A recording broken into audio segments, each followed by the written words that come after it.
personne d'autre n'a rien à partager,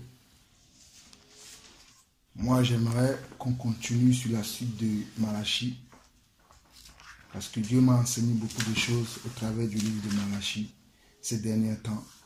Et je bénis le Seigneur pour chaque chose qu'il fait. Parce que tout ce que Dieu fait a un but, afin de réveiller chacun d'entre nous.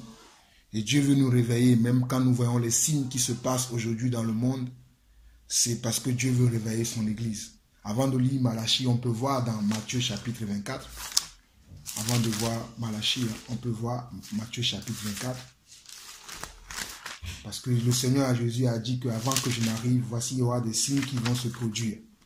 Cela ne veut pas dire que Jésus revient à l'instant, mais personne ne connaît le jour ni l'heure, comme la Bible nous dit. C'est pour cela que autant que cela dépend de nous, nous devons nous réveiller les uns les autres. Nous devons nous interpeller les uns les autres, parce que l'heure est grave et le temps est proche. Jésus dit dans Matthieu chapitre 24 à partir du verset 4, il dit, Jésus leur répondit, prenez garde que personne ne vous séduise.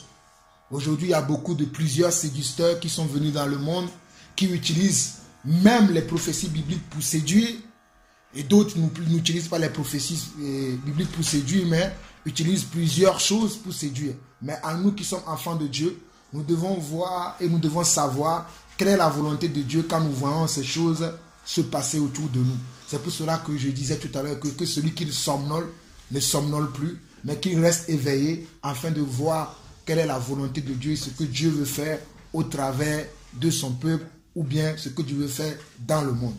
Donc on voit ici que personne ne nous séduise. Il dit, car plusieurs viendront sous mon nom, disant c'est moi qui suis le Christ, et ils séduiront beaucoup de gens. Nous sommes à ce moment-là actuellement où les gens séduisent les gens. Vous entendrez parler de guerre et de bruit de guerre, gardez-vous d'être troublés, car il faut que ces choses arrivent, mais ce ne sera pas encore la fin. Une nation se lèvera contre une nation, et un royaume contre un royaume. Il y aura en divers lieux des famines et des tremblements de terre. Tout cela ne sera que le commencement des douleurs. Donc tout ce que nous voyons là, les tremblements de terre, là dans le monde entier, vous savez qu'il y a eu, comment eux-mêmes ils nous ont appelé. Moi, j'utilise le terme le terme de l'homme. Ils ont appelé ce qui s'est passé à Houston, ils l'ont appelé la tempête Harvey. Ce qui s'est passé aux Antilles, ils l'ont appelé Irma. Ce qui se passe actuellement encore aux Antilles et en Floride, ils l'appellent encore José. Mais moi, pour moi, ce sont comment? Ce sont les douleurs de l'enfantement. C'est-à-dire, ce sont les douleurs, les choses que le Seigneur Jésus nous a annoncées, que quand nous allons voir ces choses se produire, que nous serons comment? En alerte par rapport, que chacun puisse vérifier si sa vie est conforme à la parole, si son esprit est toujours attaché à Dieu. C'est à cela que nous devons faire. Même si nous allons prier pour ces personnes peut-être qui ont perdu, pour des gens qui ont perdu les membres de leur famille, pour les gens qui ont perdu leur maison, pour les gens qui ont perdu leurs biens. Même si nous faisons toutes ces actions-là, après il faudrait que chacun d'entre nous puisse vérifier quel est l'état de son cœur pendant que ces choses se passent. Sinon, on va penser que bon, nous sommes en train de faire de bonnes actions, que les bonnes actions suffisent, mais les bonnes actions ne suffisent pas. Il faut voir aussi si nous sommes toujours dans la foi. C'est pour ça que la Bible dira, examinez-vous vous-même pour savoir si vous êtes dans la foi. Je vais lire encore un dernier passage concernant son point avant d'aller dans Malachie, sur lequel je vais m'attarder. On va voir 2 Pierre chapitre 3. 2 Pierre chapitre 3. Parce que l'apôtre Pierre nous parle de ces choses aussi dans 2 Pierre. Et chapitre 2 plutôt, si je ne me trompe pas, 2 Pierre, chapitre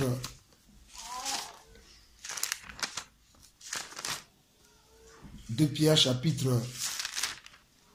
je suis dans 2 Pierre, chapitre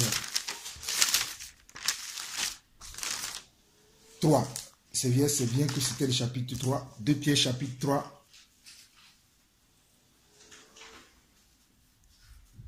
Il dit, voici déjà, bien-aimés, la seconde lettre que je vous écris. Dans l'une et dans l'autre, je cherche à éveiller par des avertissements votre saine intelligence.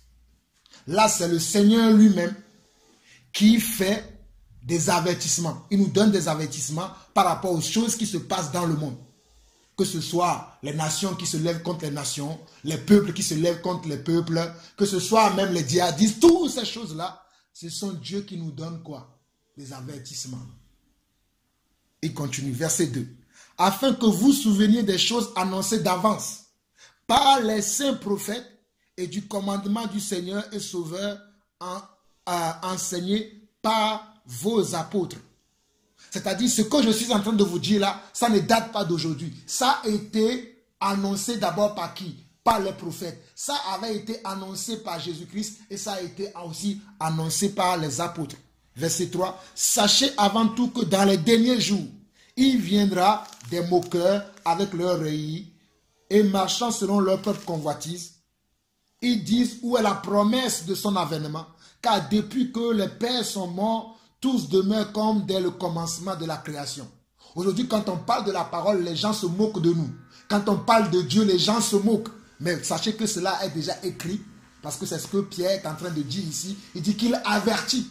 Et là, c'est le Seigneur lui-même qui nous avertit par toutes ces choses que nous voyons se passer, que ce soit dans l'Église, dans le monde. Ce sont des avertissements du Seigneur, afin que nous sachions que la parole de Dieu, elle est vraie, elle est réelle, elle est explicite, elle est claire. Là, je peux vous assurer que mes frères, j'ai une telle confiance maintenant en Dieu parce que je sais que tout ce que Dieu dit dans sa parole, elle est vraie. Parce que tout ce que Dieu dit, je le vois s'accomplir sous mes yeux. Je le vois tous les jours. Je ne sais pas si vous voyez les mêmes choses comme moi, mais ça me rend encore plus conscient que Dieu, ce n'est pas de la blague. Parce que les gens font de la blague avec Dieu aujourd'hui. Mais Dieu, ce n'est pas de la blague. Je continue. Verset 5. Ils veulent ignorer en effet que les cieux existaient autrefois par la parole de Dieu, ainsi qu'une terre tirée de l'eau et formée au moyen de l'eau, et que par ces choses, le monde d'alors périt, submergé par l'eau. Qu'est-ce que nous voyons aujourd'hui sur la terre? L'eau n'est pas en train de détruire encore certains endroits de la terre. Et Jésus avait parlé de ça quand nous avons lu tout à l'heure Matthieu chapitre 24. Pour dire ce sera comment? Les douleurs de l'enfantement. Il n'a pas dit que ce sera la fin. C'est pour ça ceux qui prétendent que c'est la fin maintenant et qui se donnent des jours. Jésus va arriver le 15 septembre, le 25 septembre. Moi, je ne vous donnerai pas ni de jour, ni de date, ni d'heure, mais j'attirerai votre attention que chacun d'entre nous soit prêt. Parce qu'il peut venir d'un instant à l'autre. Que chacun d'entre nous soit prêt. Être prêt veut dire quoi? Être prêt veut dire être en conformité avec Dieu. C'est ça, être prêt. Marcher comme lui, agir comme lui, parler comme lui, être dans l'espérance comme lui. C'est ça, être prêt. Beaucoup aujourd'hui ne sont pas prêts. Ils pensent que parce qu'ils vont à l'église, ils sont prêts. Ils pensent que parce qu'on les appelle frères, sœurs, ils sont prêts. Ce n'est pas parce qu'on t'appelle frère que tu es prêt. Ce n'est pas parce qu'on t'appelle même pasteur ou même que tu enseignes comme moi que tu es prêt. Mais c'est parce que tu marches comme Dieu, tu agis comme Dieu que tu es prêt. Nous continuons. Verset 6. Et que par ces choses, le monde alors périt submergé par l'eau.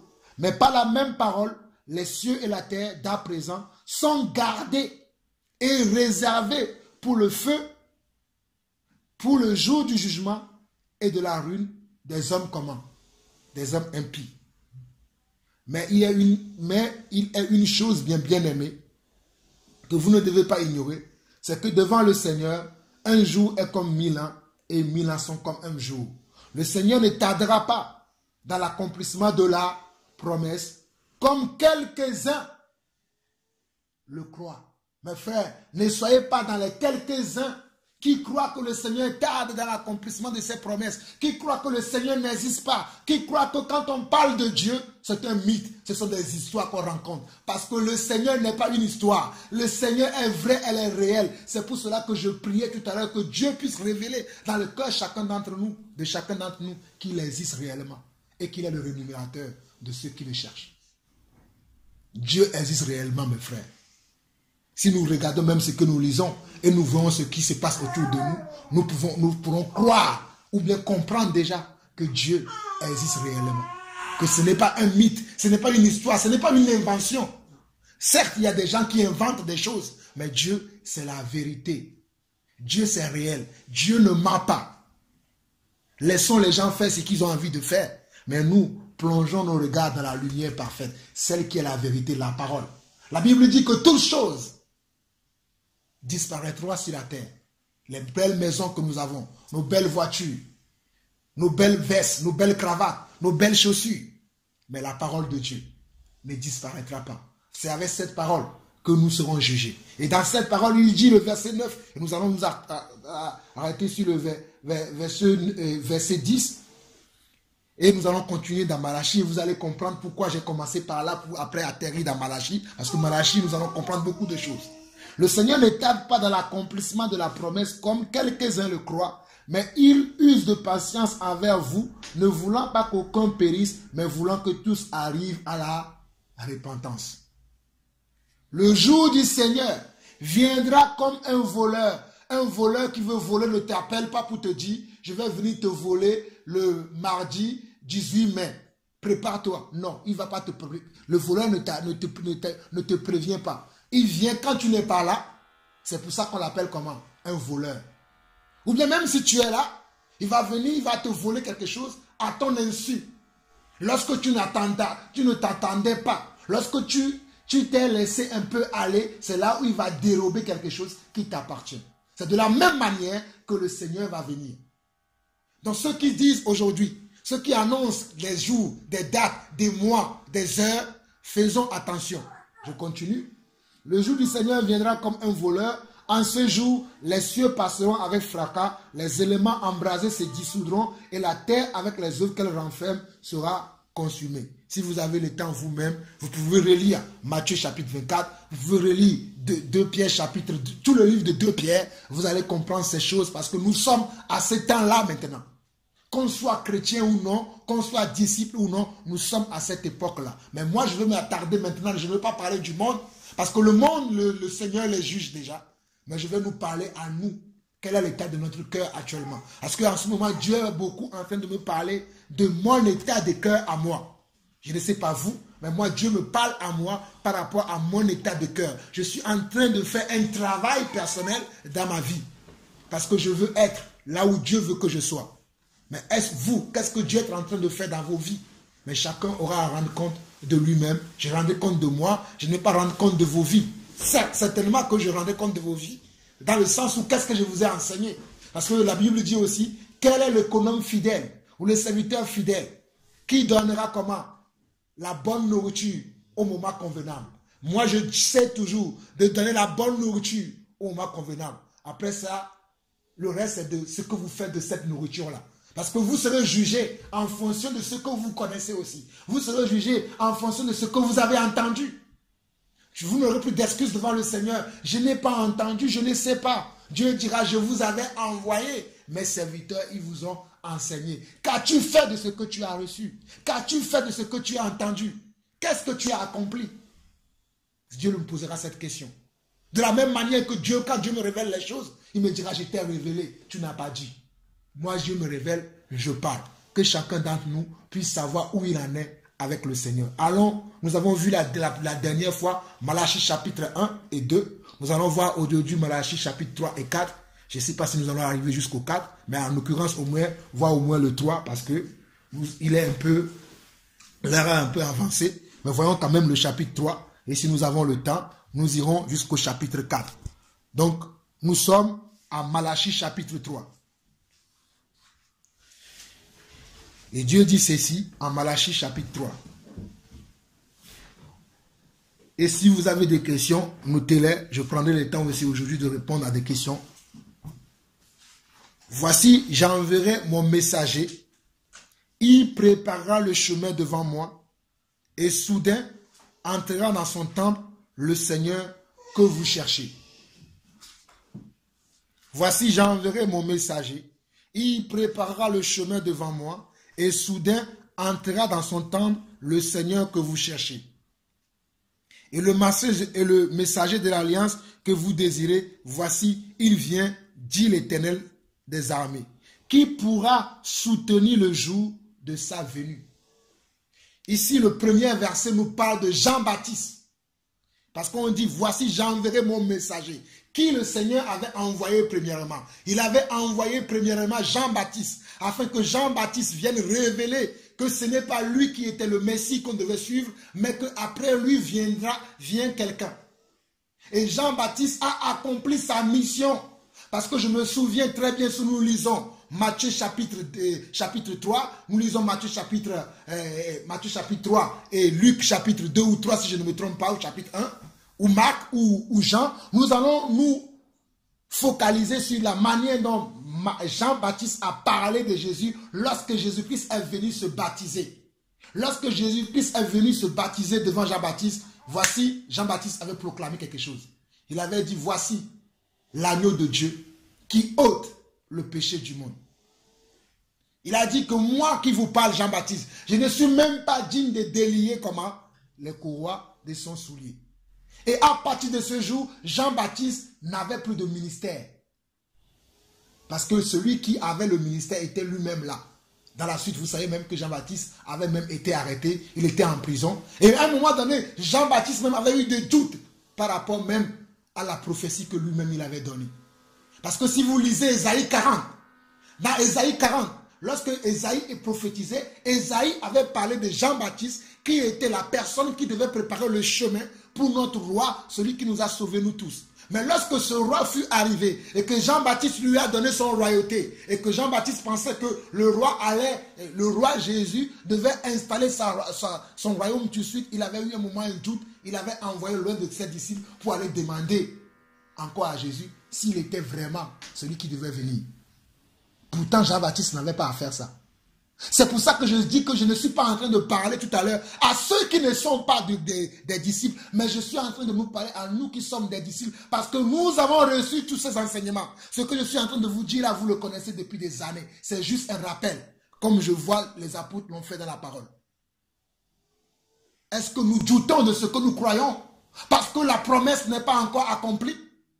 Est-ce que nous doutons de ce que nous croyons parce que nous souffrons dans le monde? Est-ce que nous doutons que Dieu existe parce que nous n'avons pas les choses que nous voulons ou nous croyons toujours?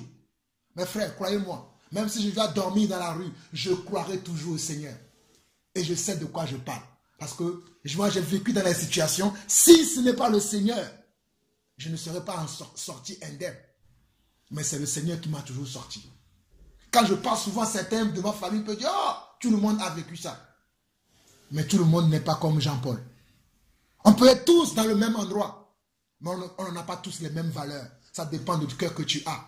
Dans la maison de David, le père de David s'appelait, oh le nom m'échappe, Isaïe. Isaïe, il avait plusieurs enfants. Et dans cette maison-là, lorsque Dieu avait envoyé le prophète Samuel, quand il était venu, on lui présentait tous les enfants. Mais tous les enfants n'avaient pas les mêmes valeurs aux yeux de Dieu. On a présenté tous les enfants, mais il manquait un enfant. Il manquait celui-là, qui avait un cœur, selon la parole de Dieu, que la Bible dit, un cœur comment? Selon Dieu. Donc on a présenté tous les enfants, les plus gros, les plus sages, les plus forts, les plus intelligents, les plus riches. Tout ça là on a présenté. Dieu a dit, ce n'est pas celui-là.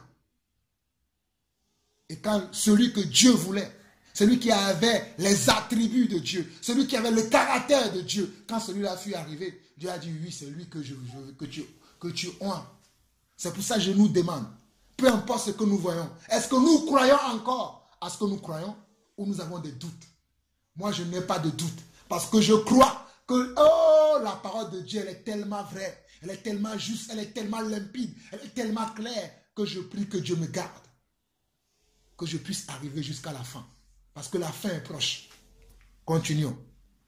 Donc, comme je disais que Jean-Baptiste, c'est lui qui a préparé le chemin de Jésus. Et quand Jésus est arrivé, il a libéré les brebis. Je vois les gens aujourd'hui qui ne veulent pas libérer les brebis du Seigneur. Ils continuent de dire, suivez-moi, suivez-moi. Alors que celui que nous devons suivre, c'est le Seigneur. Je ne suis pas en train de dire qu'on ne doit pas enseigner les gens, qu'on ne doit pas encadrer les gens, qu'on ne doit pas diriger les gens. Mais nous devons apprendre aux gens à dépendre du souverain berger.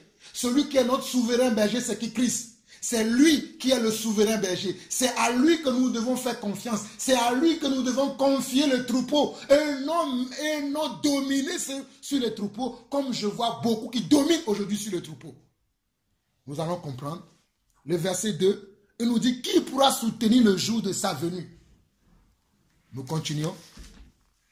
qui restera debout quand il paraîtra, qui sera comme le feu du fondeur, comme la potasse des foulons.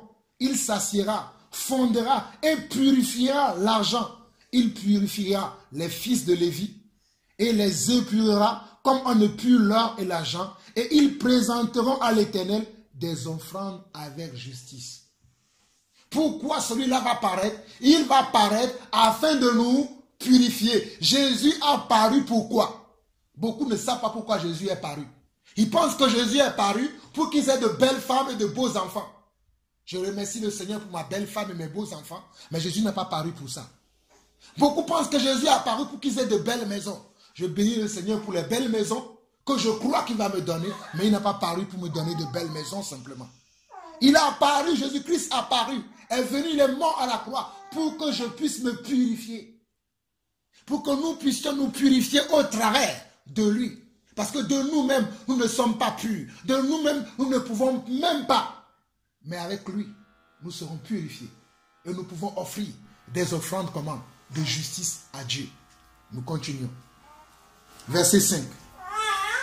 Je m'approcherai de vous pour le jugement, et je me hâterai de témoigner contre les enchanteurs et les adultères, contre ceux qui jugent faussement, contre ceux qui retiennent le salaire du mercenaire, qui oppriment la veuve et l'orphelin, qui font tort à l'étranger et ne me craignent pas, dit l'Éternel des armées.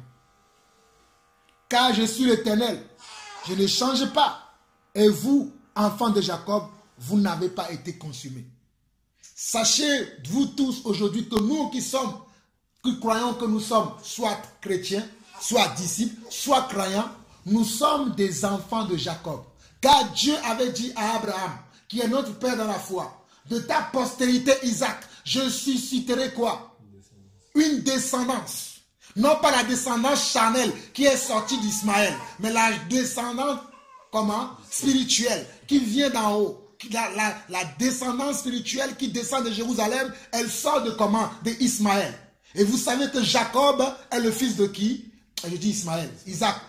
Jacob est le fils d'Isaac.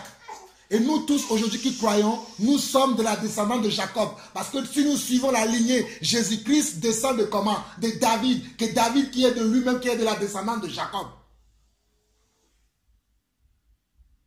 Et qu'est-ce que Dieu dit aujourd'hui?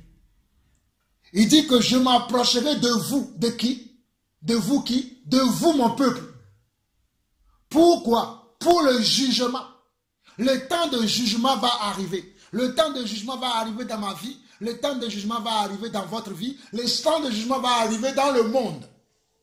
Mais pour le monde, ils peuvent se tromper. Mais pour nous, enfants de Dieu, nous ne pouvons pas nous tromper. Pourquoi je dis que pour le monde, ils peuvent se tromper? Parce que le monde n'a pas la connaissance de la parole comme vous et moi. Mais vous et moi, nous avons la connaissance des prophéties. Nous avons la connaissance de la parole. Donc nous ne devons pas nous tromper pour que ce jour de jugement nous surprenne. Et voici les choses que Dieu va nous reprocher en ces jours-là. C'est pour cela que je disais tout à l'heure, quel est l'état de notre cœur? Moi, je connais mon état. Je sais ce que Dieu est en train de me reprocher et je sais comment je vais le résoudre. Je suis en train de résoudre plein de choses dans ma vie. J'espère que pour vous aussi, vous le faites. Il dit quoi? Je m'approcherai de vous pour le jugement et je me hâterai. Ça dit, je ne vais pas le faire au ralenti. Je me hâterai de témoigner contre les enchanteurs et les adultères. Je vois des gens aujourd'hui qui se disent disciples. Ils sont enchanteurs et adultères. Les enchanteurs, c'est quoi? C'est les gens qui font des faussetés. Les gens qui font de la magie. C'est les gens qui font de l'idolâtrie. Si vous cherchez la signification du mot enchanteur, il y a beaucoup de dérivés dedans. C'est les gens qui, au lieu d'adorer Dieu le Créateur, ils adorent la créature. Au lieu de craindre Dieu, ils craignent les hommes de Dieu. Moi, je ne crains pas un homme de Dieu, mais je crains Dieu. Parce que Dieu est au-dessus de l'homme de Dieu. Bon. Que celui qui a des oreilles pour entendre, entende. Comme ceux qui jugent faussement. Il y a des gens qui jugent faussement aujourd'hui. Ils savent eux-mêmes qu'ils sont dans la fornication. Mais ils jugent, je le jure, frère. Je ne fais rien. Mon frère, tu peux me mentir à moi. Ma soeur, tu peux me tromper à moi. Mais tu ne peux pas tromper Dieu. Un homme peut-il se moquer de Dieu? Nous dira Galates chapitre 6, verset 7. On ne se moque pas de Dieu. Ce qu'un homme aura semé, il le moissonnera aussi. Beaucoup se moquent de Dieu aujourd'hui, ils pensent que Dieu ne voit rien. Mais Dieu voit. Dieu voit tout. Mais il est patient. Parce qu'il veut que tu te repentes de tes mauvaises œuvres afin que ta vie soit sauvée. Comme ceux qui retiennent le salaire du mercenaire. Il y a des chrétiens aujourd'hui. Il y a des gens qui se disent chrétiens aujourd'hui, mais qui sont dans la fausseté dans les affaires. Ils embauchent des gens, ils ne leur payent pas à leur mérite. Et ils disent que ce n'est pas péché. Parce que pour eux, le péché, c'est quand tu commets la fornication, c'est quand tu commets l'adultère. Mais quand ils ne paient pas quelqu'un à sa juste valeur, pour eux, ce n'est pas un péché. Mes frères, je vous dis que les gens même seront punis parce qu'ils ont de la gloutonnerie. Quand Dieu m'a parlé, Jean-Paul, vous voyez, depuis cet temps, je vous dis que je ne mange pas comme je mangeais avant. Dieu m'a dit, tu as pas des moments, des essais de table. Et j'ai commencé à travailler même par rapport à ça. Je mange ce qu'il faut, je dis c'est bon, je m'arrête. Parce qu'il est écrit dans le livre de Galates chapitre 5 que quand nous parle des œuvres de la chair, les essais de table aussi sont cités là-dedans. Mais nous avons tendance à croire simplement que le péché, c'est la fornication, c'est le vol, c'est l'adultère. Mais mon cher ami, celui qui sait même ce qui est juste et qui ne le fait pas, Jacques nous dira dans Jacques que commet un péché. Nous avons tellement trouvé des péchés standards que nous connaissons. Ceux-là, ce sont ça, ceux-là qui sont des péchés. Donc, tant que je ne fais pas ça là, je suis juste. Oh mon œil, mon frère, que Dieu te parle aujourd'hui, afin que tu travailles sur ton caractère et ta vie. Parce que le jour là, Dieu, oh mes frères, le jour là, nous serons surpris. Il y a des gens qui se plaisent aujourd'hui à dire que celui-là, il est dans le péché. Il ne voit même pas lui-même le péché. Comme il y a quelques jours, j'ai envoyé une sorte de prière que j'ai vu que les gens faisaient avec Donald Trump. Que la prière soit vraie ou faux. Pour moi, ils ont prié dans le nom du Seigneur Jésus-Christ. Il y a un frère qui m'a envoyé en me disant, il n'y a qu'un naïf qui peut croire que ces gens-là parlent de notre Dieu. Je ne sais pas quelle intelligence les gens ont aujourd'hui pour voir que le péché des autres, mais ils ne voient pas leur cœur. Dieu va surprendre des gens. Je vous dis, Dieu va surprendre des gens. Les gens sont tellement concentrés sur les autres qu'ils s'oublient eux-mêmes. Moi, je ne suis plus concentré sur les autres. Il est temps maintenant que je range mon foyer, que je range ma vie. C'est bien, il y a eu un temps où nous parlons des autres. Mais moi, je prends mon temps maintenant pour parler de moi. Que celui qui a des oreilles pour entendre, attendre. Nous avançons. Comme ceux qui retiennent le salaire du mercenaire, qui oppriment la veuve et l'orphelin. Ne voyons-nous pas aujourd'hui les veuves et les orphelins qui sont délaissés même dans ces endroits où on appelle église, dans ces endroits où on appelle maison de Dieu aujourd'hui. Nous ne voyons-nous pas cela? On ne prend pas soin des veuves, on ne prend pas soin des orphelins, on ne prend même pas soin des frères qui sont dans le besoin, mais on dit qu'on sert Dieu. Pour nous, comme on ne commet pas l'adultère, on ne commet pas le mensonge, ben on est dans la volonté de Dieu. Dieu va nous surprendre. Je continue. Qui opprime la veuve et l'orphelin, qui font tort à l'étranger et ne me craignent pas. Craindre Dieu, c'est quoi? Le mot craindre Dieu veut dire faire selon la volonté de Dieu. C'est ça, craindre Dieu. Mais celui qui ne craint pas Dieu, il ne fait pas la volonté de Dieu. Donc, automatiquement, lorsque tu ne fais pas la volonté de Dieu, tu pèches. C'est pour ça que Jacques dira que celui qui sait le bien, mais qui ne le fait pas, il fait quoi? Il commet un péché. Donc le péché selon Dieu, ce n'est pas oui, je ne commets pas l'adultère, oui, je ne vole pas, oui, je respecte les 10 commandements. Ce n'est pas ça. Parce qu'il y avait un homme qui est venu devant Jésus-Christ, qui lui a dit, Seigneur, moi j'ai accompli tous les 10 commandements. Jésus a dit, c'est bien, tu as accompli tous les 10 commandements, amen. Mais va et ton bien et suis-moi. Est-ce que cette personne a pu?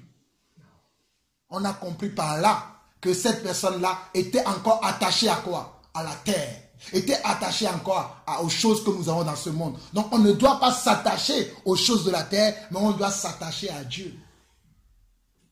Et même le fait de s'attacher aux choses de la terre, c'est un péché. Il y a des gens qui justifient. Oui, c'est Dieu qui m'a donné. Dieu t'a donné, mais il ne t'a pas dit de t'attacher à ça.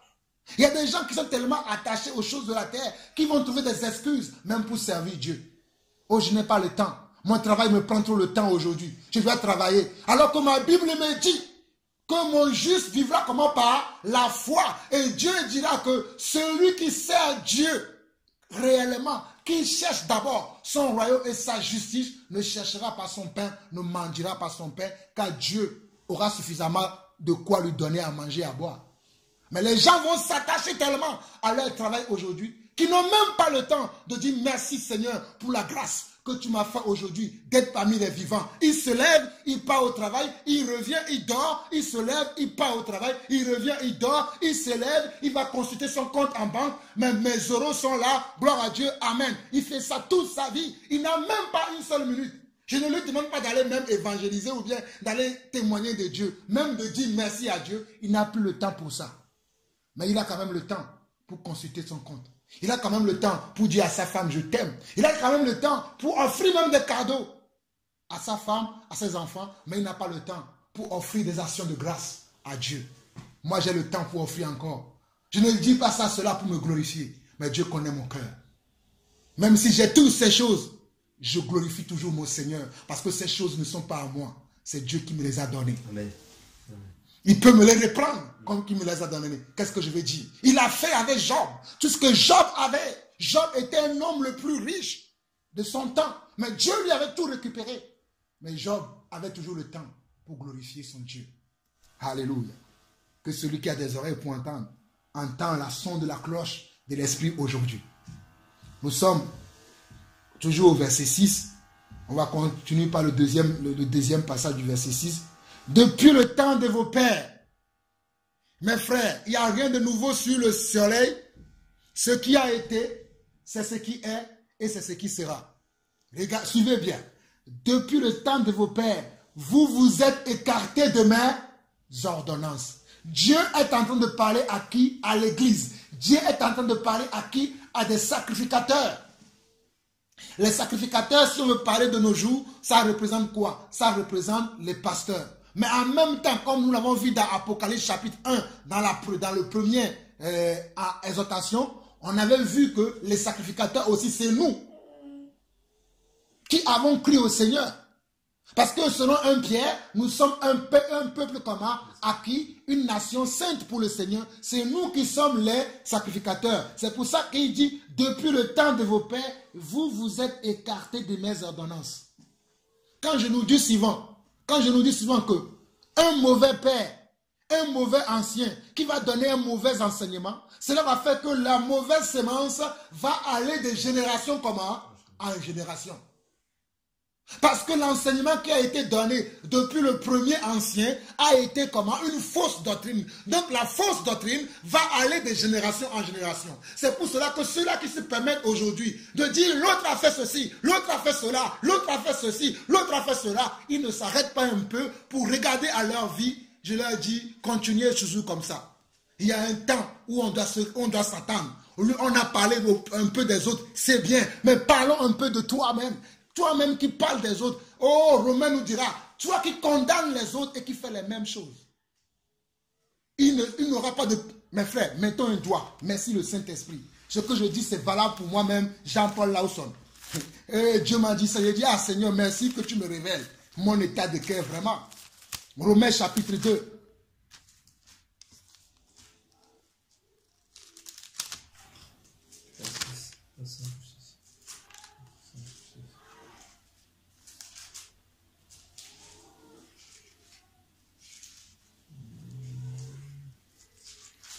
Romains chapitre 2 à partir du verset 17. Romains chapitre 2 à partir du verset 17. Il dit, toi qui te donnes le nom de juif, qui te repose sur la loi. Il y a des gens aujourd'hui, ils se reposent que sur la loi. Leur message est répandu que sur la loi. La loi a dit tu iras en enfer. La loi a dit tu iras en enfer. La loi, ils envoient les gens en enfer du matin au soir.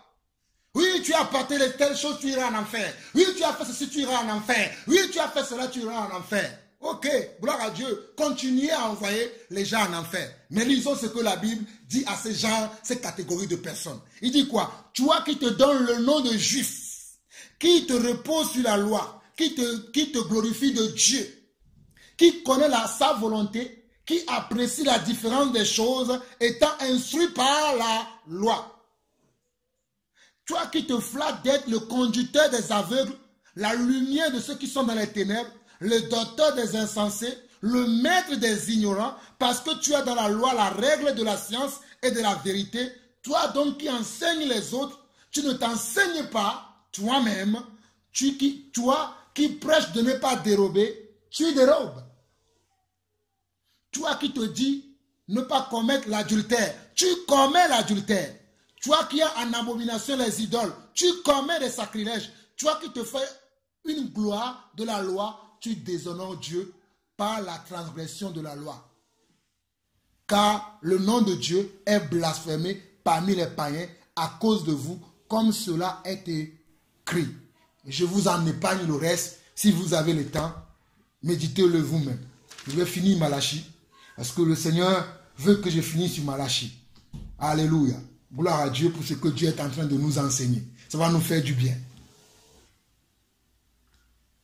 Depuis le temps de vos pères, vous vous êtes écartés de mes ordonnances, vous ne les avez point observées. Revenez à moi, et je reviendrai à vous, dit l'Éternel des armées. Et vous dites, en quoi devons-nous revenir? Comme beaucoup aujourd'hui, quand on leur dit de revenir à Dieu, oh non, moi je mets une robe longue, je ne mets pas de perruque, je ceci, cela, je suis bon. Combien iront en enfer avec leur longue robe? Combien iront en enfer parce qu'ils ont arrêté de mettre des perruques? La sanctification va au-delà de cela. La sanctification de Dieu, la justice de Dieu va au-delà de dire je ne mets plus des boucles d'oreilles, je ne mets plus ceci, cela. La sanctification va au-delà de ça. Mes frères, que le Seigneur puisse nous faire comprendre ces choses. Je continue. Un homme trompe-t-il Dieu? Car vous me trompez. Et vous dites, en quoi t'avons-nous trompé? Beaucoup trompent au Dieu aujourd'hui. Mais il dit, puisque je mets une robe longue, puisque je mets un foulard aujourd'hui quand je prie, puisque aujourd'hui je suis là dans l'évangélisation, j'enseigne la parole de Dieu, en quoi j'ai trompé Dieu? Regardez, Dieu dit, vous me trompez dans les dîmes et les offrandes. Vous êtes frappés par la malédiction et vous me trompez la nation tout entière. À cette époque-là, Dieu accusait non seulement les sacrificateurs, mais ils accusaient aussi comment? Le peuple. Parce que Dieu va dire, vous me trompez la nation tout entière. Et quand Dieu parle de la nation, il parle des sacrificateurs et du peuple. Et quand Dieu nous parle aujourd'hui, il nous parle de ceux-là qui ont reçu le don d'enseigner, les apôtres, les prophètes, les évangélistes, les docteurs et les pasteurs. Et il nous parle aussi à nous qui sommes les enfants de Dieu. Et comment est-ce qu'on trompe Dieu dans les dîmes? Quelqu'un dira que, comme moi aussi, je le crois avant que la dîme, ce n'est que de l'argent. Mais Dieu m'a expliqué le thème dîme ici. Il m'a dit, la dîme veut dire, tout ce que je vous ai donné, même la sagesse que tu as, tu dois donner la dîme dessus. Même l'intelligence que tu as, tu dois donner la dîme dessus. Même la foi que tu as, tu dois donner la dîme dessus. Donner la dîme sur la foi que tu as veut dire, s'aimer cette foi dans la vie de d'autres frères. S'aimer cette sagesse-là dans la vie de d'autres frères. S'aimer cette intelligence-là dans la vie de d'autres personnes. Mais nous pensons que la dîme, ce n'est que de l'argent ou bien ce n'est que les cultures de la terre. Les choses vivrières, les choses qu'on peut manger. Non, la dîme, c'est même le ministère que tu as reçu. Qu'as-tu fait de ce ministère? La grâce que Dieu t'a fait, qu'as-tu fait de cette grâce? L'as-tu gardé pour toi seul ou bien tu l'as mis à la disposition de l'Église? Comme la Bible nous le demande, que celui qui a reçu une grâce, que cela soit comment? À la disposition de l'Église, gratuitement. L'as-tu mis à la disposition de l'Église ou bien tu l'as gardé pour toi? Ou comme je ne parle pas comme Jean-Paul, moi je ne suis pas appelé à partager ou bien à exhorter. Bon, comme moi je n'ai pas de l'argent, comme Jean-Paul je ne peux pas donner. Comme moi je peux... Non. Toute grâce que tu as reçue, as-tu donné la dîme dessus? Donnes-tu ton temps, ce que Dieu t'a donné? Le donnes-tu aux... Donner la dîme, c'est ça. C'est-à-dire ce que tu as, tu le donnes à ceux-là. Parce que vous allez comprendre pourquoi je parle comme ça. Parce que, vous allez comprendre, parce qu'il dit, apportez à la maison du trésor toutes les dîmes, afin qu'il y a comment? De la nourriture dans ma maison. Si tout le monde apporte son don qu'il a reçu de Dieu dans la maison de Dieu, tout sera, la nourriture permet quoi? Pour qu'on se nourrit, afin qu'on ne meure pas, non? Donc si chacun amène la grâce qu'il a reçue de Dieu, le don qu'il a reçu de Dieu, S'il le met à la disposition de l'église, l'église ne manquera rien. Il y a du manque dans l'église aujourd'hui parce que beaucoup d'entre nous sont orgueilleux. Beaucoup d'entre nous ne savent même pas qu'ils ont un don. Parce qu'ils ont été mal enseignés, ils ont été mal encadrés. Et beaucoup même, ils ont reçu les dons, mais ils pensent que le don c'est à eux. Ils ne savent pas que le don, c'est pour qu'il y ait de la nourriture dans la maison de Dieu. Ils ne se rendent pas compte que le don qu'ils ont reçu, c'est pour qu'il y ait la paix, la joie, l'amour, le partage dans la maison de Dieu. Ils ne pensent qu'à eux. Ils ne pensent qu'à eux. Malgré le peu de dons que Dieu leur a donné, ils ne le laissent jamais à la disposition de Dieu, mais ils veulent que Dieu leur donne d'autres dons. C'est pour cela que ce jour-là, beaucoup seront étonnés quand Dieu va leur dire, tu savais que même dans cette entreprise-là que tu travaillais, c'est moi qui t'ai mis là afin que d'autres frères puissent venir, mais à cause de ton manque de consécration, on t'a licencié là-bas, tu as perdu ta place et à cause de toi, d'autres frères n'ont pas pu travailler de cette entreprise. La personne sera là, ah oui, il y avait aussi ça. Oui, mes frères, quand Dieu me... Oh, mes frères, beaucoup seront étonnés ce jour-là. Il y a des choses sur lesquelles nous ne pensons pas que le Seigneur va regarder là-dedans, mais le Seigneur regardera dedans. Il dira à cause de ton attitude, à cause de ton comportement, la manière dont tu te comportais dans ce travail, la manière dont tu te comportais dans ta famille, tu as empêché que je puisse toucher les gens dans ta famille. Toi, tu vas dire, ah ouais, mais moi je leur parlais de Jésus. Oui, tu leur parlais de Jésus, mais quel était le témoignage de ta vie dans ta famille? Oui, c'est bien beau de parler, mais quel est le témoignage de ta vie dans ta famille? Le témoignage parle beaucoup plus que la parole. Et beaucoup d'entre nous aujourd'hui, on ne se focalise pas sur ça. On est là à chanter à tue-tête. Crois au Seigneur Jésus-Christ et tu seras sauvé. Oui, celui qui confesse de sa bouche que Jésus est Seigneur, il sera sauvé. Oui, c'est vrai. Mais ta vie même, est-ce que ça témoigne ce que tu dis? Toi qui es là à dire ça aux gens, mais c'est toi qu'on voit en train de voler, en train de tricher, en train de dire de gros mots, en train de faire n'importe quoi. Comment ceux-là, ils vont croire? Ce n'est pas moi qui a dit, il a dit, nous l'avons lu tout à l'heure, qu'à cause de votre action, comme on l'a lu dans Romains chapitre 2, mon nom est comment? Est blasphémé parmi les nations. Ce n'est pas les païens qui font que le nom de Dieu est blasphémé, mais c'est nous les disciples, c'est nous les chrétiens, c'est nous les prédicateurs, c'est nous les anciens, c'est nous les apôtres, les prophètes, les évangélistes, les docteurs qui ont fait que le nom de Dieu est comment? Est blasphémé dans les nations. Moi, je me reconnais là-dedans. Celui qui ne se reconnaît pas, c'est son problème. Moi, je me reconnais, je me suis repenti devant le Seigneur. J'ai dit, Seigneur, je ne veux plus agir de cette façon. Je vais changer ma manière de faire. Je vais changer ma façon de faire. Je ne veux pas regarder qu'aux autres. Je vais regarder à ma propre vie, à ma propre vision, à ma propre marche. Et je vais marcher selon toi. Je m'en fous de ce que l'autre fait. Mais moi, je vais faire et je vais agir comme toi. Aide-moi afin que je sois comme toi. C'est là le problème. C'est là où beaucoup font naufrage. Continuons. Nous étions au verset 10 où il dit « Apportez à la maison du trésor toutes les dîmes, afin qu'il y ait de la nourriture dans ma maison. » J'ai expliqué la dîme aujourd'hui pour que nous ne soyons pas focalisés que sur l'argent. Parce que c'est comme ça qu'on nous a vendu toujours. Mais moi, Dieu m'a révélé que la dîme, ça va au-delà de toutes ces choses. Peut-être certains ne le verront pas, ils vont dire « J'ai dit n'importe quoi. » Mais ce que j'ai reçu, c'est ce que je donne. Mettez-moi de la sorte à l'épreuve, dit l'Éternel des armées, et vous verrez si je n'ouvre pas pour vous les écluses des cieux. Si je ne répands pas sur vous la bénédiction en abondance. Pour vous, je menacerai.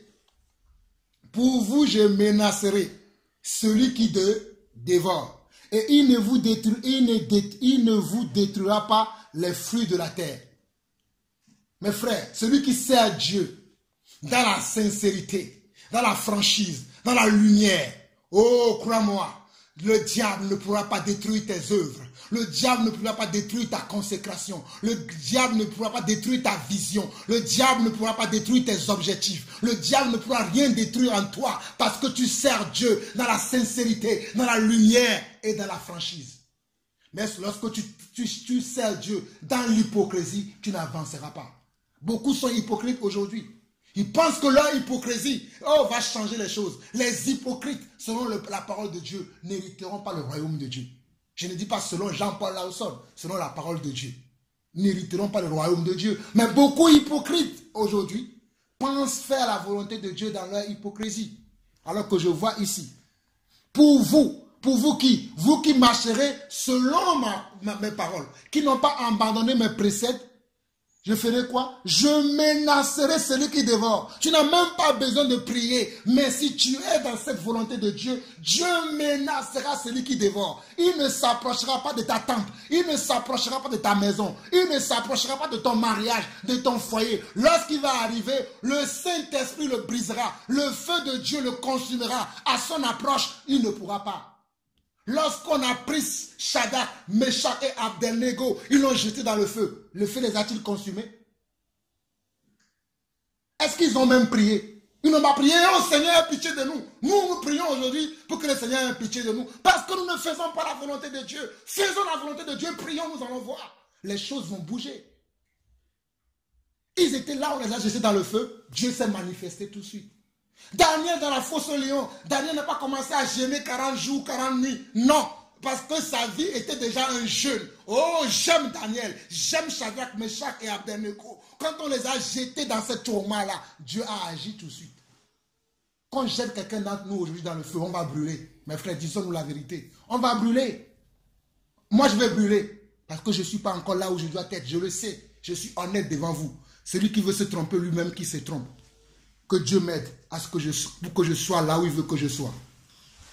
On dit, pour vous, je menacerai celui qui dévore. Il ne vous détruira pas les fruits de la terre et la vigne ne sera pas stérile dans vos campagnes, dit l'Éternel des armées. Toutes les nations vous diront, comment? Vous diront heureux. Moi, je vois, nous, maintenant, c'est nous qui allons, comment? Envier les nations, alors que les nations, c'est à nous qu'on doit envier. Je ne comprends pas les chrétiens qui voient les gens qui ne sont pas chrétiens, qui ne sont pas d'ici, qui ne sont pas croyants, et disent, oui, lui, il a un bon travail. Il envie maintenant le païen. Parce qu'il n'est pas enfant de Dieu. Parce que c'est les enfants de Dieu qui sont comment? Qui sont enviés par le monde parce qu'on voit la présence de Dieu. Oh, je connais quelqu'un dans la Bible. Son nom est Yosef. Son nom est Yosef. Yosef, lorsqu'il était dans la maison de Potiphar, ma Bible me dit que tout ce que sa main touchait prospérait. Pourquoi? Parce que Joseph était différent de caractère et différent d'esprit. Nous, aujourd'hui, ni dans le caractère, on n'est pas différent. Ni dans l'esprit, on n'est pas différent. Aujourd'hui, on croit, demain, on ne croit pas. Aujourd'hui, on change de caractère, demain, on revient sur les vieilles choses. Attendez, il y a un problème. Il y a quelque chose qui ne va pas. Travaillons sérieusement. Revenons vraiment à Dieu. Marchons selon comme Dieu. Et nous allons voir Dieu. Il va transformer nos vies. Toutes les nations, nous sommes au verset 12, toutes les nations vous diront heureux, car vous serez un pays de délices, dit l'Éternel des armées. Es-tu un pays de délices aujourd'hui? On vient chez toi, il n'y a même pas à manger. Bon, c'est vrai. Ce n'est pas parce que tu n'as pas de quoi manger aujourd'hui que c'est forcément tu es dans le péché, parce que des fois, c'est des situations que Dieu lui-même y permet. Mais tu ne peux pas, depuis ta vie de disciple là, toi, tu es toujours dans le manque. Quand c'est toi qui es toujours celui qui pleure.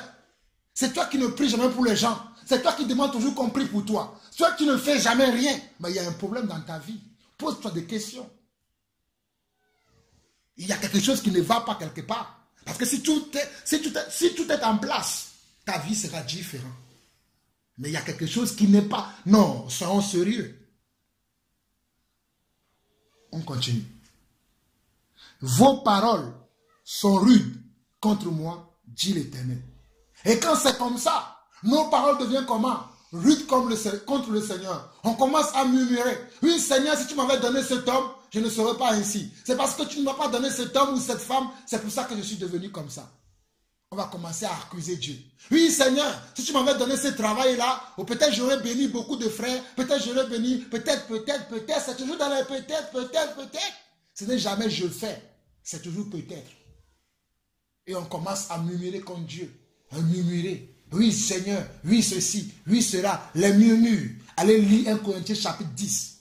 Lorsque Dieu avait sorti son peuple d'Israël, et qu'ils allaient, je dis d'Israël, d'Égypte, et qu'ils allaient dans la terre promise qui est Israël, qui est Canaan, ils vont commencer encore à murmurer contre Dieu parce que sur le chemin, Dieu avait vu dans le cœur de certains qu'ils n'avaient pas un cœur pur.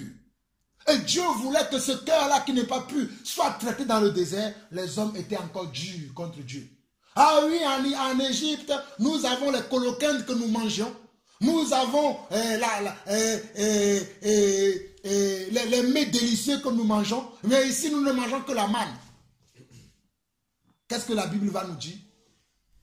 Quelques milliers de personnes sont tombées, ils sont morts dans le désert. Mais de la même manière, aujourd'hui encore, beaucoup tomberont ce jour-là et ils mourront. Ce n'est pas moi qui l'ai dit, mais le Seigneur, il a prévu. C'est sa volonté qui s'accomplira. Je ne suis pas en train de dire que non. Moi, je veux être parmi ceux-là qui ne vont pas mourir. Que chacun sauve sa peau. C'est le temps de faire ce comment? Sauve qui peut maintenant. On a toujours voulu sauver les autres. Oui, je vais aller évangéliser ma famille. Je vais aller parler aux autres. Sauve-toi d'abord toi-même avant de vouloir sauver quelqu'un. Comment toi-même tu te noies? Tu t'es pas encore sauvé, tu veux aller sortir celui qui se noie. Vous deux, vous allez vous noyer. Personne ne sortira. C'est tellement clair et juste. Sauve-toi d'abord, toi qui te noies. Et tu pourras aller sauver celui qui se noie. Toi qui te noies, tu n'étais pas encore sauvé. Tu veux aller sauver. Ah ben oui, grande est ta foi. Bon, ok, continue comme ça. Je vais voir si vous allez sortir tous les deux. Vos paroles sont rudes comme moi, dit l'Éternel. Et vous dites, qu'avons-nous dit contre toi? Regardez, nous le disons tous aujourd'hui. Ah, qu'est-ce que moi j'ai fait de mal? Oh, vous me condamnez toujours avec vos paroles. Regardez, vous avez dit, c'est en vain que l'on sert Dieu. Il y a beaucoup qui sont dans cet esprit-là aujourd'hui. Bon, comme moi, je ne vois pas de résultats comme un tel frère. On est là à se comparer à des frères. C'est vrai, la Bible dit aussi imiter la foi de ceux qui vous conduisent. La Bible dit aussi d'imiter ceux qui vous ont précédé dans la foi. Je suis d'accord avec ça. Mais il faut reconnaître aussi ton niveau à toi. Moi, je sais que je ne suis pas encore au niveau de l'apôtre Paul. Donc, je ne vais pas me comparer à l'apôtre Paul aujourd'hui. C'est en vain que l'on commence à dire, oh, comme tout ce que je fais là, ce n'est pas comme l'autre, je ne vais plus rien faire. Tu te trompes à toi-même. L'autre est l'autre, tu es qui tu es. Avance simplement, tu verras la gloire de Dieu. Oh mon frère, je connais quelqu'un dans la Bible qui se croyait qu'il était insignifiant pour rien. Mais Dieu lui a dit, avec la force que tu as, va. Et je serai avec toi. Vous connaissez de celui qui je parle de Gédéon. Il va tellement avoir peur, il va demander tes ceci, il va demander les signes. Mais Dieu va lui dire, avance avec ce que tu as. Nous avons tellement de grâce de Dieu que Dieu nous avons fait, Dieu nous a donné. Mais on est là, on dort, on ne veut pas agir. Je ne sais pas comment je vais vous parler. Je ne sais pas comment on peut se parler aujourd'hui. Il faut qu'on agisse. Il faut qu'on laisse les gens qui veulent être là, comme à l'aéropage, discuter des nouvelles de l'église, discuter après. Ils se retrouvent demain. Ah oui, tu as entendu la dernière nouvelle. Oui, celui-là a trompé sa femme. Oui, celui-là a perdu ceci. Et que c'est ça tout le temps. Moi, j'en ai marre de ce genre de choses.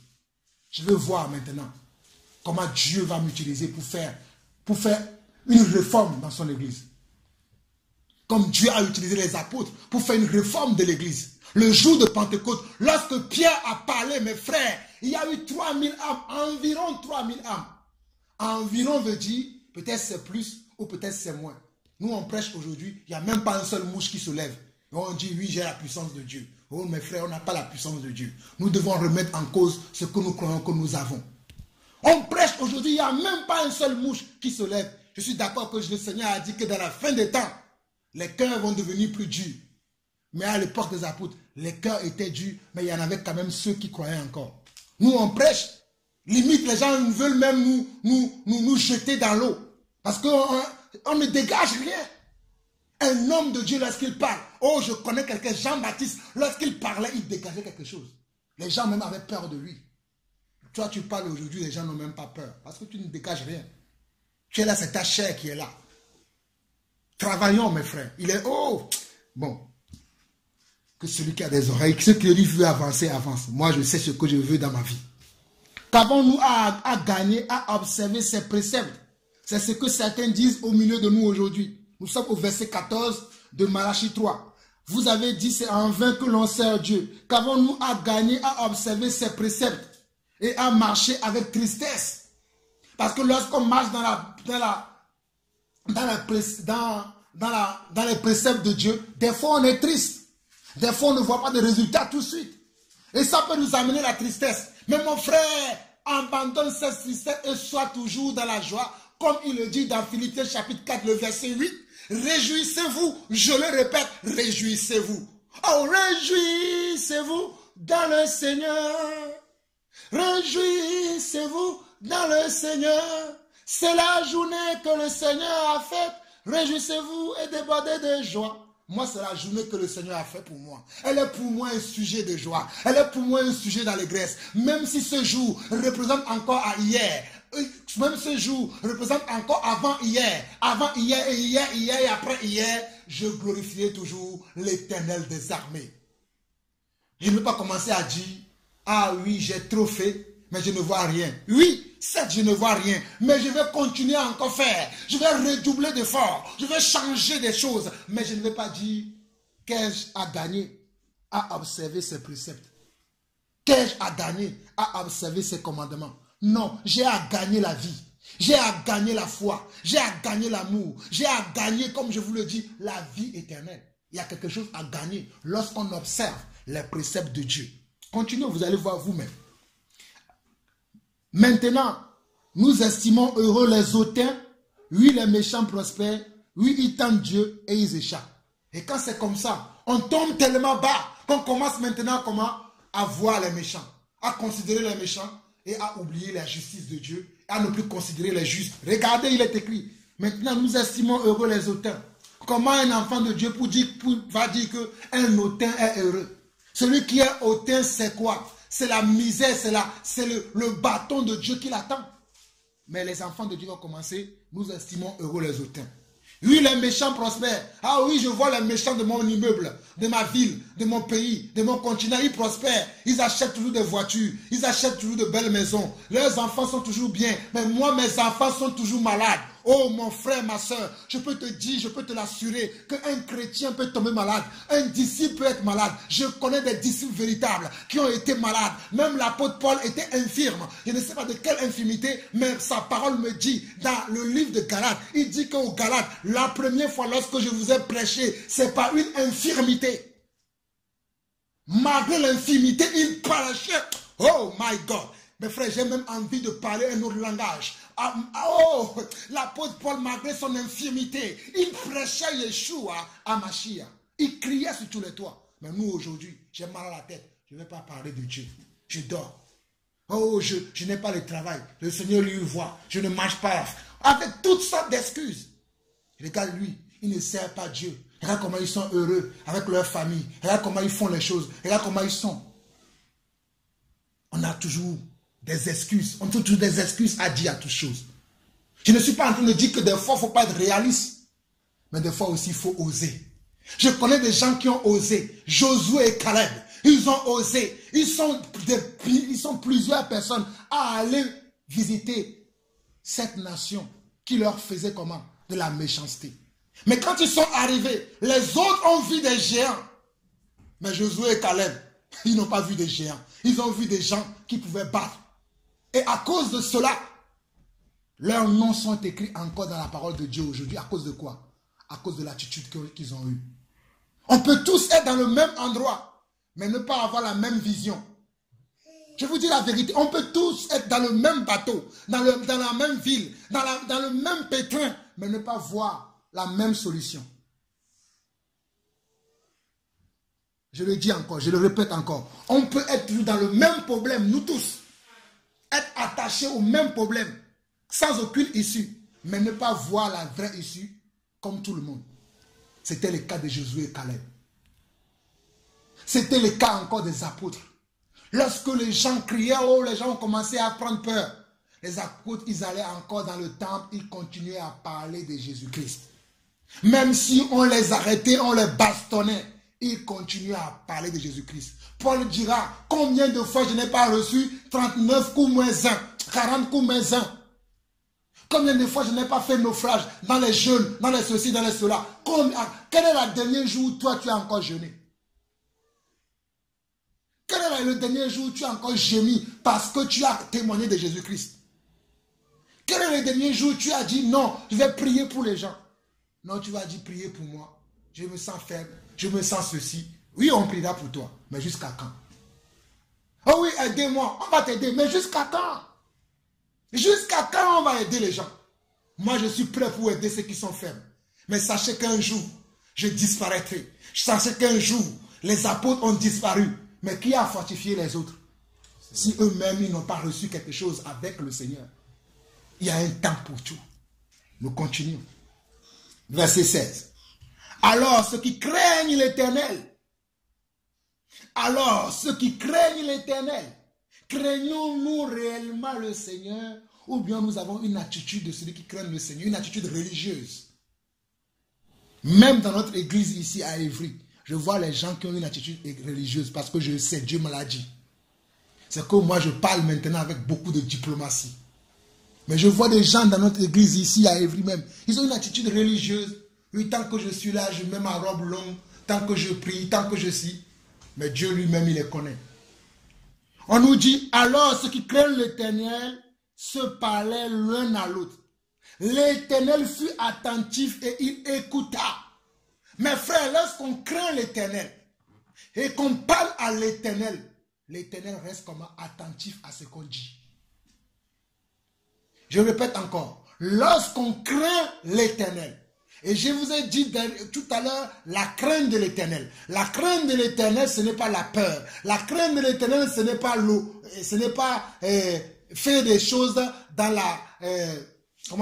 comment on appelle le mot? Le mot m'échappe. Ce n'est pas faire les choses répétitivement tout le temps. Mais la crainte de l'Éternel, c'est marcher selon l'Éternel et selon son esprit. Selon sa parole. C'est ça la crainte de l'Éternel. Ce n'est pas faire selon moi mes envies, et je veux ou je ne veux pas, je sais ou je ne sais pas. Non. Même si tu ne sais pas, tu as l'Esprit de Dieu qui te conduit. C'est ça la crainte de l'Éternel. Et on nous dit ici, l'Éternel fut attentif et il écouta. Et un livre de souvenirs fut écrit devant lui.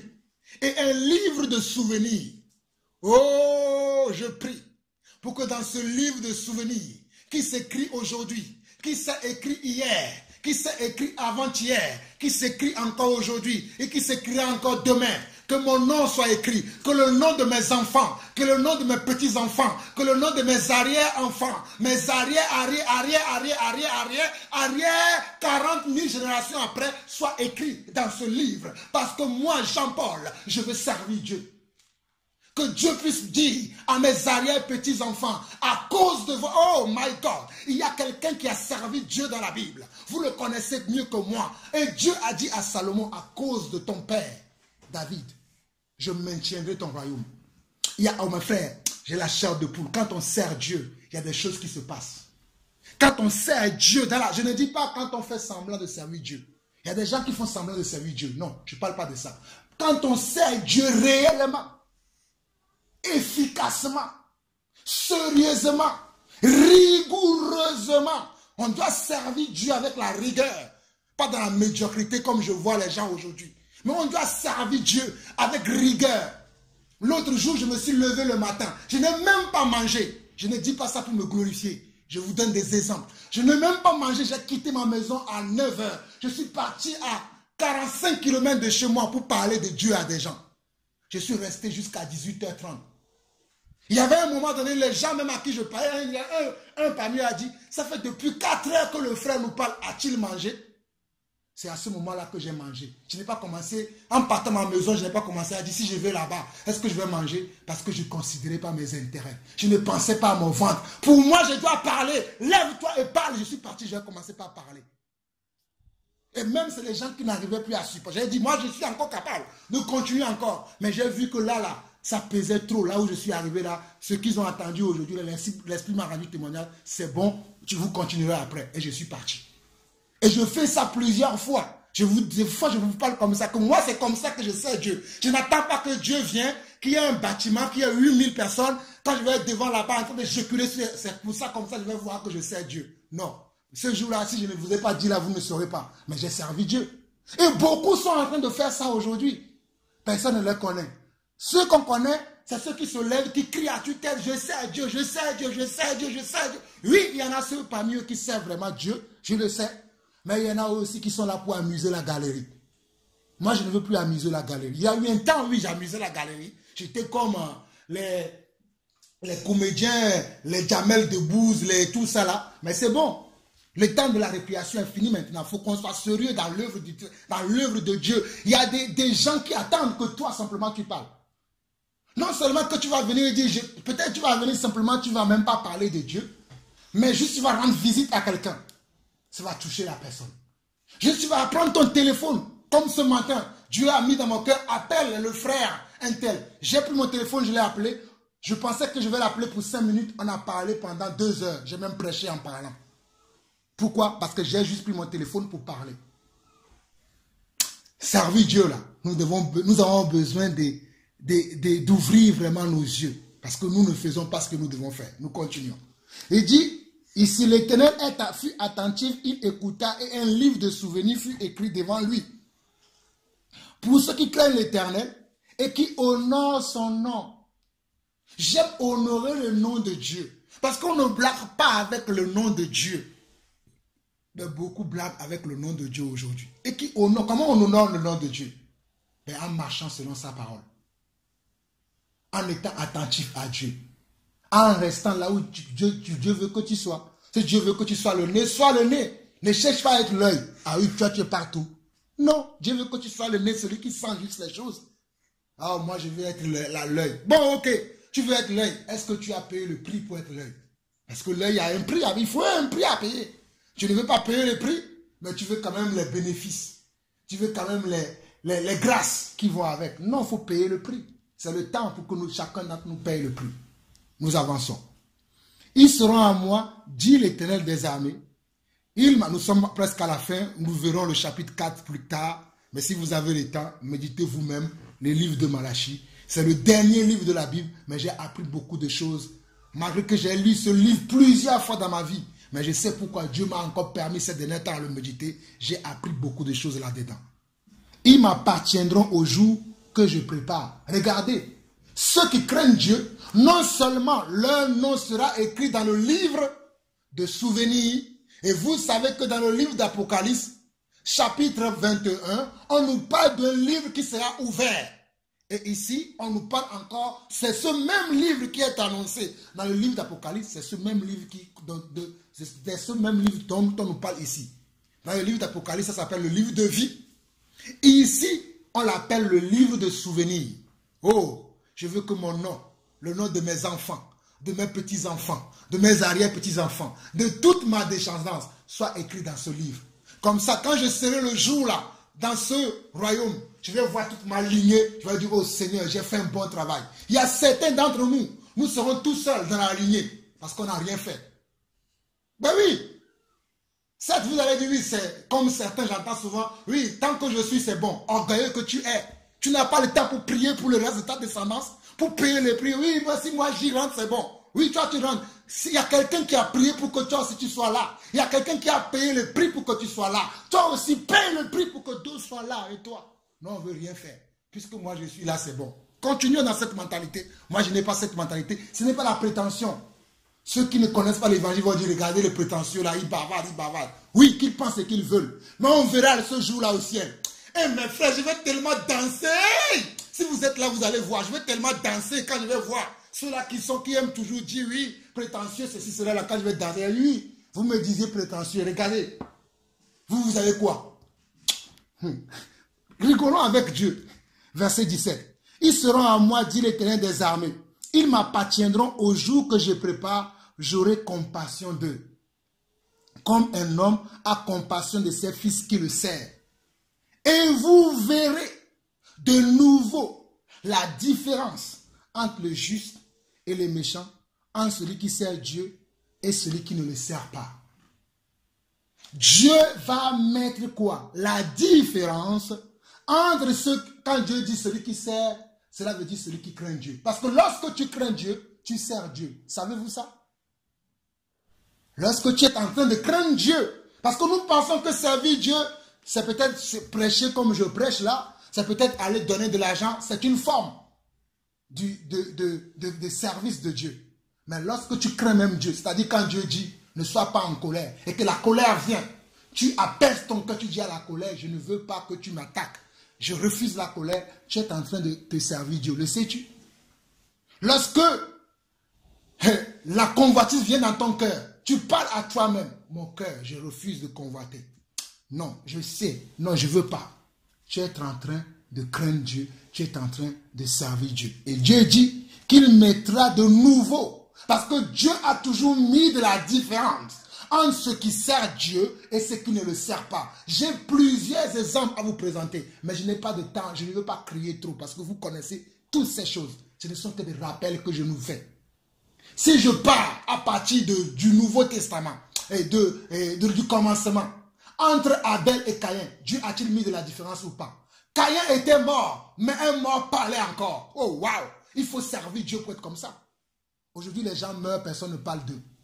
Mais Caïn, il était mort. Mais lorsque Dieu est venu, Abel était mort. Et lorsque Dieu est venu parler d'Abel, il a dit, le sang d'Abel crie encore jusqu'à moi. Je ne savais pas combien de jours il était déjà mort avant que Dieu ne vienne demander son sang à son frère Caïn. Nous continuons toujours dans la descendance. Nous arrivons maintenant sur Abraham. Bon, parce qu'il y a plusieurs histoires, mais je ne veux pas perdre le temps. Il y avait Noé et toute sa famille, mais nous arrivons sur Abraham. Abraham a quitté la maison de son père. Je suis sûr que sa famille doit lui dire, mais tu es fou. Mais Abraham n'a pas écouté sa famille. Il est parti. Vous et moi aujourd'hui, à cause de la foi d'Abraham, nous sommes là. À cause d'un seul homme. Et je vois les gens aujourd'hui, ils croient en Dieu. C'est bon, ils prient que pour lui et sa femme et sa famille. D'ailleurs, certains sont célibataires. Ils prient même juste, Seigneur, maintiens-moi dans la foi pour que je puisse me sauver. Tes frères qui sont restés dans le monde, qui va les sauver? Ta mère peut-être qui ne croit pas. Ton cousin qui ne croit pas. Ta tante qui ne croit pas. Les églises même où tu as été, où il n'y a pas la vérité. Tu pries, penses-tu un peu à ces gens-là? Moi, je continue aujourd'hui à prier pour tous les endroits où j'ai mis pied. Qu'on m'ait accepté ou pas, Dieu m'est témoin, je ne vous demande pas. Dieu m'est témoin, je continue à prier pour ces gens. Qu'on a cru à ce que j'ai dit, qu'on n'a pas cru, ce n'est pas ça l'important. L'important, c'est que ces gens-là, avant que l'âge ne se ferme, qu'ils soient au rendez-vous, que Dieu puisse me dire, tu sais Jean-Paul, un jour tu priais, j'ai eu compassion de ce monsieur-là. Il m'a dit, ah, oui, j'ai commis quelque chose. Mais si je suis là à penser qu'à moi, à mon travail, à mon CDI, à ma femme, à mes enfants, c'est bien de prier pour ma famille, ma femme et mes enfants, mais c'est bien de penser aussi aux autres. Je crois que si j'ai la foi que j'ai aujourd'hui, il y a quelqu'un dans ma famille qui a prié pour moi. Récemment, je n'avais pas de révélation concernant le nom de mon grand-père. Le père de mon père s'appelle Samuel. Le père de mon père s'appelle Daniel. Et on m'a raconté un peu l'histoire de mon grand-père. Il a dit, ah, cet homme était un homme de foi. Je ne vais pas rentrer dans les détails, c'est mon histoire de ma famille. Mais quand j'ai appris un peu son histoire, j'ai dit, waouh. Une des personnes aussi que j'aime dans ma vie, c'est ma grand-mère. C'est dommage qu'elle est morte dans la religion catholique. J'espère qu'à la fin de ses jours, elle a pu comprendre la vérité de Dieu et qu'elle s'est réconciliée réellement avec Dieu. Mais c'est une dame qui me lisait la Bible. L'histoire de Daniel, je le connaissais à 6 ans à cause de ma grand-mère qui me dit, Jean-Paul, viens, tu t'assois. Il commence à me réciter la Bible et il me racontait toujours l'histoire de Shadrach et Meshach. J'ai connu cette histoire-là quand j'avais 6 ans et 7 ans. C'est une œuvre formidable que cette dame avait fait. Combien de temps tu lis la Bible avec tes enfants? Les gens croient aujourd'hui, mais ils passent leur temps dans les McDo, dans les KFC, dans les ceci, cela. Ils ne prennent jamais le temps de lire la Bible avec leurs enfants. Je prends du plaisir à lire le livre de Psaumes avec mes enfants. Je prends du plaisir, même si des fois j'explique, je me dis, des fois un jour j'étais en train de leur expliquer le psaume, il y a une pensée qui m'est venue, ils ne comprennent pas ce que tu dis. Arrête de dire, arrête de parler. J'ai dit tout de suite, si mes enfants peuvent le dire, j'ai dit, je te réprime, pensée diabolique. Je dis ce que la Bible me dit de faire, d'instruire mes enfants selon la parole. Je dis, même s'ils ne comprennent pas, ils attendent, leur esprit entend. Le jour où ils vont vouloir comprendre, ils comprendront. Je n'ai pas dit, bon, c'est bon, je ferme ma bille, je ne vais rien dire. Non, j'ai continué jusqu'à la fin. Je chante même avec mes enfants les psaumes des fois. Une des psaumes qu'on chante tout le temps, c'est « J'habiterai dans la maison de l'Éternel. J'habiterai dans la maison du Père. Oui, le bonheur et la grâce. » Ça, tout ça là, même Shalom est connaissant. Peut-être pour les gens, ils vont dire c'est difficile. Même des fois, Shalom me dit, papa, chantons, chantons. Je suis en train de préparer ma descendance. Mais ça, c'est moi. Toi, qu'est-ce que tu fais? Quand on prêche l'évangile, on doit aussi parler. Je sais que je donne beaucoup d'exemples. Certains croient que quand je donne des exemples, c'est pour m'enorgueillir. Non, c'est pour dire comment je fais. Peut-être ce n'est pas bon. Mais pour l'instant, je vois des fruits, je vois des résultats. Même si ce sont des résultats insignifiants, je vais persévérer. Car c'est au bout de la persévérance qu'on a des résultats. Ce n'est pas au bout de la première fois, de la deuxième fois, de la 13e fois, de la 4e fois, de la 5e fois, 6e fois, peu importe le nombre de fois. Mais ma Bible me dit, Matthieu chapitre 10, celui qui persévérera jusqu'à la fin. Ça veut dire que dans ta persévérance, si tu es même à la 1098e fois, tu ne vas pas dire parce que j'ai fait 1098e fois, c'est bon, je ne fais rien. Non, tu continues jusqu'à la fin. C'est pour ça que beaucoup d'entre nous sommes bloqués. Parce que nous avons reçu la pensée du monde. Dans la pensée du monde, comme tu as l'habitude de faire quelque chose et tu le fais, tu as le mécanisme, tu t'assois, c'est ta main même qui travaille à ta place. Tu ne fais plus rien. Mais dans le royaume de Dieu, ma Bible me dit que tout ce que ta main trouve à le faire, fais-le bien. C'est pour ça que même quand ce même message que je prêche aujourd'hui, Dieu m'a témoigné que je vais prêcher ce message-là dans une église où je suis invité le 4e dimanche du mois. Vous-même, vous allez voir que ce qu'on a partagé aujourd'hui, quand je vais le partager ce 4e dimanche-là, ça ne sera pas pareil. Parce que Dieu, le Dieu que je sais, il est différent. Parce que tout ce qu'on fait, on doit le faire mieux et bien. Mais si on pense que bon, parce que j'ai fait aujourd'hui, les gens ont dit Amen. Et tu t'es dit, ah, puisqu'il y a quelqu'un qui a dit Amen, quelqu'un qui a dit je suis béni, donc c'est bien. Les hommes t'ont dit, qu'est-ce que Dieu lui a dit? J'aime moi-même me poser des questions, qu'est-ce que Dieu dit au sujet de Jean-Paul Lawson? En tout cas, que celui qui a des oreilles pour entendre, entendre. Amen. On va prier, après je vais recevoir s'il y a des questions, mais on va prier quand même avant de recevoir les questions. Seigneur notre Dieu, nous te bénissons, nous te glorifions. Merci pour cette parole, Seigneur, que tu as encore annoncée par ma propre bouche aujourd'hui, à moi en premier et à toute ton église, Seigneur Dieu. Je prie dans le nom du Seigneur Jésus-Christ, Seigneur, que toutes les personnes, Seigneur, qui m'ont écouté aujourd'hui, qui écouteront cet enseignement, ce partage plus tard, je prie, Seigneur, que l'ennemi ne vienne pas voler, Seigneur Dieu, le bien fondé de cet enseignement. Que l'ennemi ne vienne pas, Seigneur Dieu, tromper, Seigneur, le cœur de chacun d'entre nous, mais que chacun d'entre nous puisse, Seigneur Dieu, faire son auto-jugement. Se mettre, Seigneur Dieu, au même niveau que toi-même tu veux qu'il soit, Papa. Seigneur, s'il te plaît, aide-moi à être là où tu veux que je sois, Seigneur. Parce que je sais que je ne suis pas là. Et tu sais les luttes que j'ai à l'intérieur de moi. Tu sais les peurs que j'ai à l'intérieur de moi. Mais je prie, Seigneur Dieu, que tu puisses m'aider, Papa. Non seulement m'aider, mais aider mes frères et sœurs. Aider moi, mon épouse, mes enfants, mes petits-enfants, mes arrières et arrière petits-enfants qui vont venir. Oh Seigneur, je prie que tu puisses toucher toute personne dans l'oreille de qui cet enseignement va entrer. Dans le nom de Jésus, je débouche maintenant les oreilles. Je débouche maintenant les oreilles spirituelles et les oreilles charnelles. Je prie maintenant et je prends possession, Seigneur Dieu, dans le nom de Jésus-Christ, car tu nous as donné le pouvoir en disant que ce que nous lierons sur la terre sera lié dans le ciel. Seigneur, je lis tout esprit de contradiction, tout esprit de manipulation qui va manipuler les cœurs afin que cet enseignement ne produise pas du fruit. Oh Seigneur, je vois que cet enseignement produira des fruits, 1000, 10 000, des millions de fruits dans la vie de tous ceux-là qui vont écouter cet enseignement avec un cœur sincère et pur. Je les bénis, Seigneur Dieu, et je déclare que le voleur ne dérobera pas leur place dans ce livre des souvenirs. Ainsi soit-il, dans le nom du Seigneur Jésus-Christ, j'ai ainsi prié. Amen. Je ne sais pas s'il y a des questions. S'il y a des questions, je vais les prendre. Même si les questions ne concernent pas ce dont l'Esprit nous a conduit à parler aujourd'hui, même si c'est d'autres choses, c'est le temps de répondre.